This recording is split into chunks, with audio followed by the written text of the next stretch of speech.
My name is Emily, and I am 33 years old. I am a mother, first and foremost, and everything I do, every breath I take, is for my 3 daughters, Lily, Sophie, and Mia. They are my whole world, my reason for waking up each morning, and my strength when I feel like I have none left. If I could, I would shield them from every hardship, from every pain that life has to offer. But the truth is, life has never been kind to me. It has tested me in ways that I never thought I could endure. I learned too soon that love does not always last, that people leave, that promises are broken, and that sometimes, no matter how much you give, it is never enough to make someone stay. My mother died when I was just a child, and from that moment on, I understood that life does not slow down for grief. It does not make exceptions for the lost or the lonely. And just when I thought I had found love, when I believed I had built a family that would never crumble, my husband left. He walked out of our lives when our youngest, Mia, was just a baby. There was no fight, no final words, no explanation, just a door closing and silence. He never looked back, never called, never sent money, never asked about his daughters, never acknowledged our existence again. In that moment, I became both mother and father, protector and provider, nurturer and warrior. I have no family to help me, no siblings to turn to, no parents to lean on. I have no big house with a yard where my daughters can play, no college degree that could open doors to a better job, no savings account to fall back on. What I do have is determination, an iron will that refuses to let me break, and a love for my children that pushes me to keep going even when I feel like I can't take another step.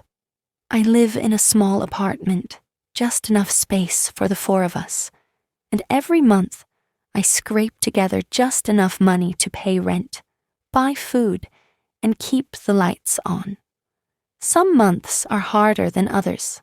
Some nights I go to bed hungry so my daughters can have full stomachs. Some days I stare at the empty fridge and wonder how I will make it until the next paycheck. I cannot afford to be weak. I cannot afford to fail, because failure would mean my daughters suffer, and that is something I will never allow. To survive, I work as a taxi driver, but I do not own a car. Every month I rent one, handing over money before I have even had the chance to earn it. I spend my days and nights driving, picking up strangers, taking them where they need to go, hoping that each fare will be enough to keep us afloat for another day.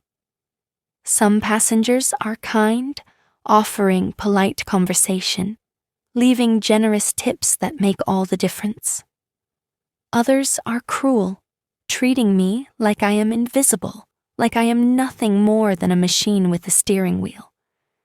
And then there are those who refuse to pay, running off into the night while I sit there, helpless and angry, knowing that I will have to make up for that lost fare out of my own pocket. But no matter what happens, I do not stop. I cannot stop, because my daughters need me. They need food, they need clothes, they need school supplies, they need a roof over their heads. And if I do not work, if I do not push through the exhaustion, through the sickness, through the tears that I swallow down, then they will have nothing. I drive when I am tired. I drive when I am sick. I drive when my body aches, when my eyes burn from lack of sleep, when my hands tremble from gripping the wheel for too many hours. I drive even when all I want to do is pull over and cry. And at the end of the day, when I come home, when I step through the door and see my daughters' sleepy faces, I hold them close. I run my fingers through their soft hair. I kiss their warm foreheads. I whisper, I love you. And in those moments, I forget the exhaustion. I forget the struggle, because they are worth everything. I would do it all over again just to see them smile. I would suffer 1,000 lifetimes if it meant they would never have to know this kind of hardship. But no matter how hard I fight, life always seems to find new ways to test me. One bitterly cold evening, as I was driving my daughters home, the weather turned against us. The sky was a heavy, endless stretch of darkness, the clouds thick and unforgiving.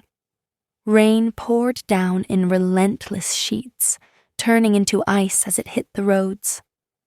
The wind howled through the empty streets, and the streetlights flickered like dying stars, barely illuminating the path ahead. The air inside the car was frigid, and no matter how high I turned the heater, the cold seemed to seep into our bones. Mia, my youngest, curled up in the back seat, her small voice breaking through the silence. "Mama, I'm cold," she whispered, her breath fogging up the window. My heart clenched painfully. "I know, sweetheart," I said softly, trying to keep my voice steady. "We'll be home soon." I tightened my grip on the steering wheel, my knuckles turning white. The roads were treacherous, slick with ice, and my nerves were stretched thin. My heart pounded against my ribs as I carefully navigated the empty streets, each turn feeling like a gamble between safety and disaster. My daughters' quiet breaths filled the silence, their trust in me absolute. I had to get them home. I had to keep them safe. And then, without warning, everything changed. A blinding light, a deafening crash, a violent jolt that sent my body flying forward. The world spun. Pain exploded through me, sharp and unforgiving. And then, darkness. When I woke up, the world felt distant, detached, as if I were floating in a void. My eyelids were heavy, my limbs useless. A bright white ceiling loomed above me, the rhythmic beeping of machines filling the silence. The sharp, sterile scent of medicine stung my nose. Panic flooded through me before I could even process the pain. My daughters, where were they? My throat was raw, my voice barely a whisper as I forced out their names. Lily, Sophie, Mia. The effort sent a searing pain through my chest, but I didn't care. I needed to know they were safe. A soft voice broke through my fog. "Don't move too much," a nurse said gently, placing a warm hand over mine.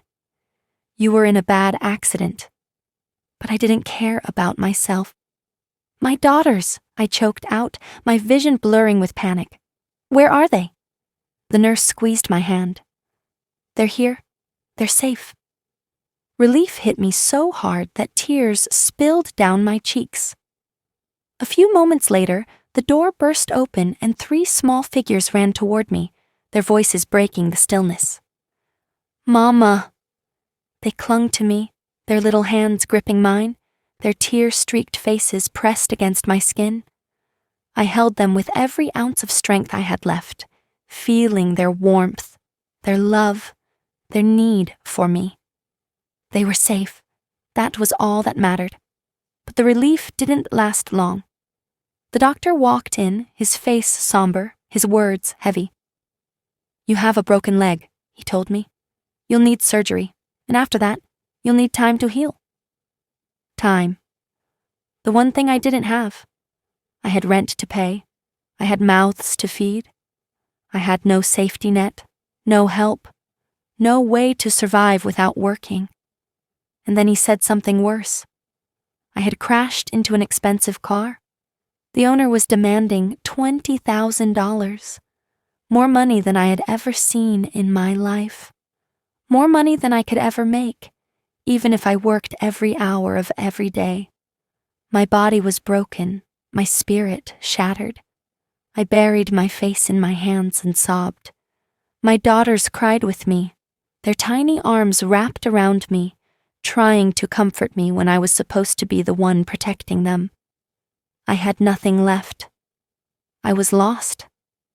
And then something happened, something that would change everything. I sat in that hospital bed, staring at the ceiling, feeling like I had lost everything. The walls felt cold, the air smelled of disinfectant, and the rhythmic beeping of machines reminded me that I was still here, still breathing, still stuck in a nightmare I couldn't wake up from. My body ached, my leg was broken, my mind was exhausted, and my heart felt like it had been crushed under the weight of life's cruelty. My daughters slept beside me, their small hands still wrapped around mine, as if they knew I needed something to anchor me.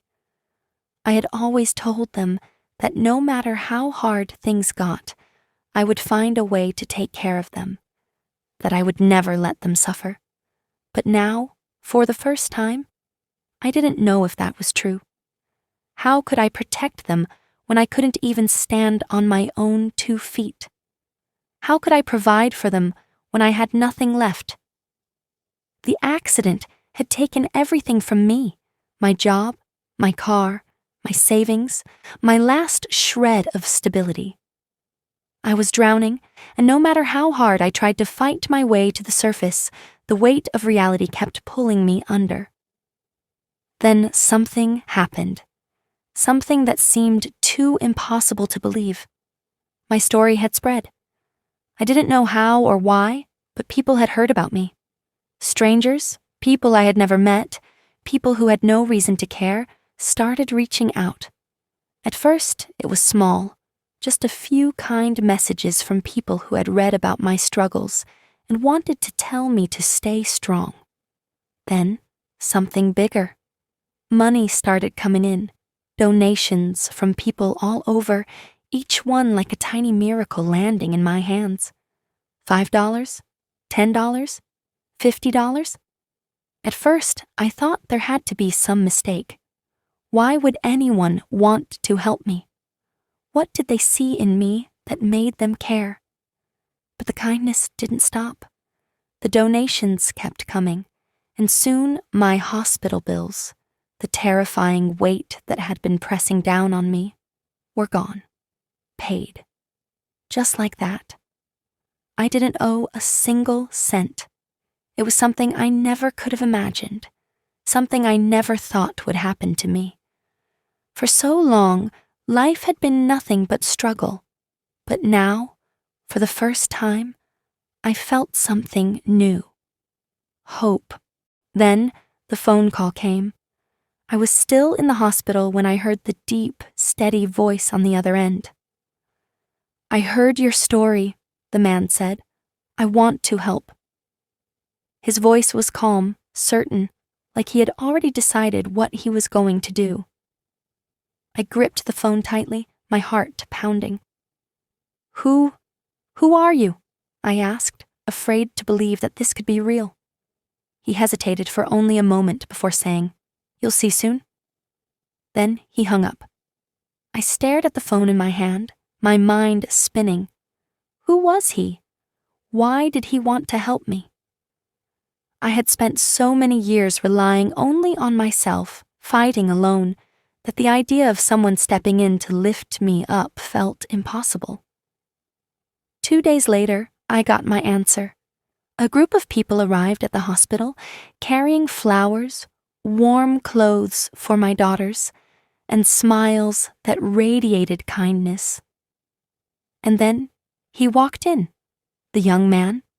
He had kind eyes, the kind that made you believe in goodness again, the kind that made you feel like maybe, just maybe, you weren't alone anymore. He sat beside me, his presence calm and steady, and said, "You don't know me, but I know you." His words made my heart stop. Why? Why did he care? What did he see in me? "Why are you doing this?" I asked, my voice barely above a whisper. He smiled, a small knowing smile, and said, "Because I can." And in that moment, something inside me broke. The years of struggling, the pain, the loneliness, the nights spent crying when my daughters couldn't see, it all came rushing out.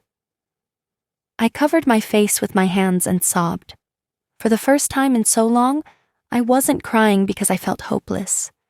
I was crying because, for the first time, someone was telling me I didn't have to do this alone. But that was only the beginning. The young man and his team paid for everything, every last hospital expense, every debt I had from the accident, and then they did something even bigger. A few days later, once I was well enough to leave the hospital, they took me and my daughters somewhere new.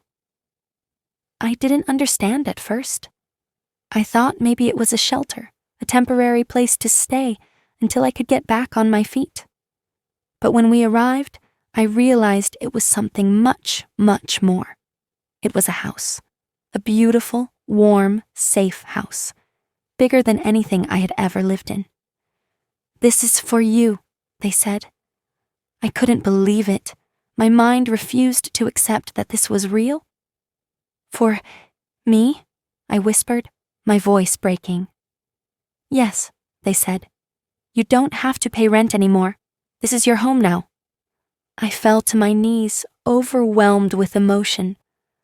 My daughters clung to me, their tiny hands grabbing at my arms as tears ran down their cheeks.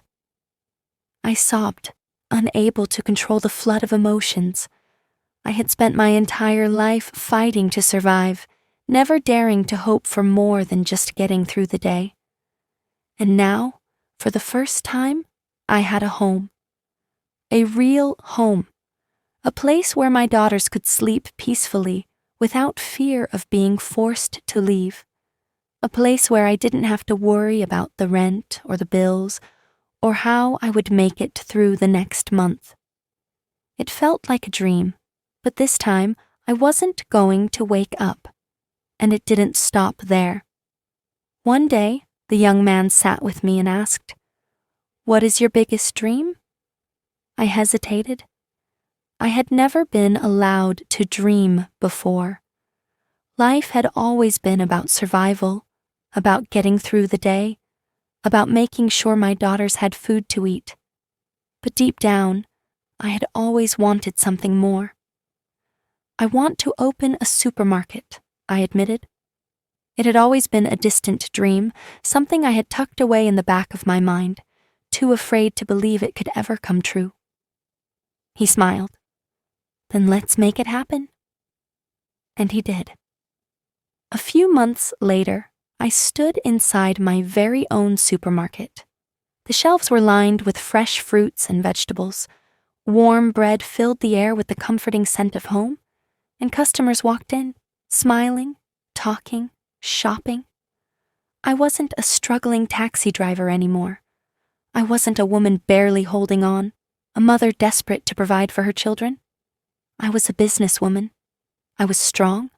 I was free. That young man changed my life, not just with his money, not just with his generosity, but with his kindness, his belief that I deserved better. He taught me that even in the darkest times, there are good people in this world. People who care, people who help, not because they have to, but because they want to. I started with nothing, and now I have everything: a home, a job, stability, and most importantly, I have my daughters, happy and safe, never having to worry about where they will sleep or what they will eat. To everyone who followed my journey, to those who supported me, who believed in me, who reminded me that kindness still exists, thank you. And to you, reading this now, I want you to remember something. No matter how hard life gets, no matter how impossible things may seem, never stop believing in kindness. Never stop hoping. Because sometimes miracles are real.